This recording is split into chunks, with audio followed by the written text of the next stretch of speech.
அவ்வளோதான்ப்பா, ready ஆகிடுச்சு, காஞ்சிடுச்சு. இனிமேல் எண்ணெயை ஊற்றி திரிய போட வேண்டியது தான்.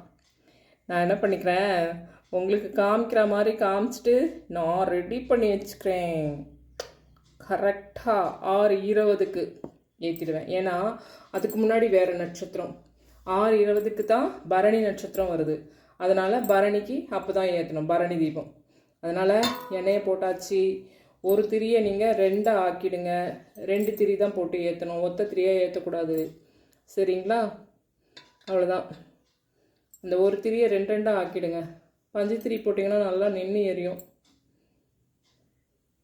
அழகாக வாசப்படியில் வைக்கணும். இது 5 தீபம். 5 எதுக்கு கணக்குனா பஞ்சபூதம். சிவன் பஞ்சபூத தத்துவம். அந்த தத்துவத்துக்காக 5 தீபம் இன்னைக்கு பரணி தீபம் ஏற்றுறது. இன்னைக்கு பரணி தீபம் ஏற்றினீங்கன்னா 3 நாள் கணக்கு வச்சுக்கோங்கப்பா. 3 நாளும் அழகாக தீபம் ஏற்றிடுங்க. இல்லை நாளைக்கு ஒரு நாள் ஏற்றலாம், ஏற்றிடலாம். ஆனால் இன்றைக்கி ஏற்றுனீங்கன்னா ஒரு 3 நாள் கணக்கு வச்சுக்கிட்டு இன்றைக்கி பரணி தீபம், நாளைக்கு திருக்கார்த்திகை தீபம், அடுத்து குப்பை கார்த்திகைம்பாங்க, பெருமாள் கார்த்திகைம்பாங்க. நீங்கள் அப்படியே ஏற்றிடுங்க. நல்ல வைப் கிடைக்கும் நம்மளுக்கு. அதுதான் பஞ்சபூத தத்துவத்துக்காக இன்றைக்கி 5 தீபம் ஏற்றுறோம். அப்புறம் நாளைக்கு 27 நட்சத்திரங்கள், அதுக்காக 27 தீபம் ஏற்றுறோம். அது பார்த்திங்கன்னா ஒவ்வொன்றும் வெளியிலேருந்து கணக்கு இருக்குது. அது நான் சொல்கிறேன். 27 நட்சத்திரத்துக்கு ஏற்றுறது. அதுக்கு கோலத்துக்கு மேலே நிறைய வைப்பாங்க. அந்த மாதிரி எப்படின்னா அது கணக்கு.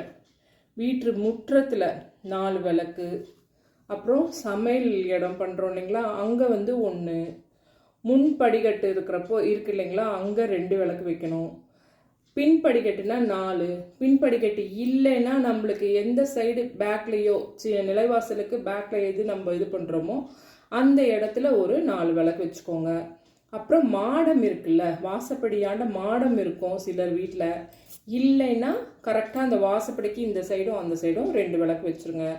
நிலப்படி படி இருந்ததுன்னா அங்கே 2. படி இல்லைன்னா அந்த வாசப்படியாண்ட வச்சதுக்கு கீழே ஒரு 2 வச்சுருங்க. அப்புறம் சாமி கும்பிடுறோம்ல அந்த இடத்துல ஒரு 2. வெளியே யம தீபம்னு ஒன்று ஏற்றுவோம். கேட்டுக்கு வெளியில் ஒரு தீபம் ஏற்றிடுங்க. இதில் கோலம் போடுறோம்ல வெளியில், அதில் 5 தீபம் வச்சுக்கணும். இதுதான் 27 கணக்குப்பா. இந்த மாதிரி செய்யுங்க நாளைக்கு. அதுக்கு மேலே நீங்கள் எவ்வளோ வேணால் வச்சுக்கலாம்.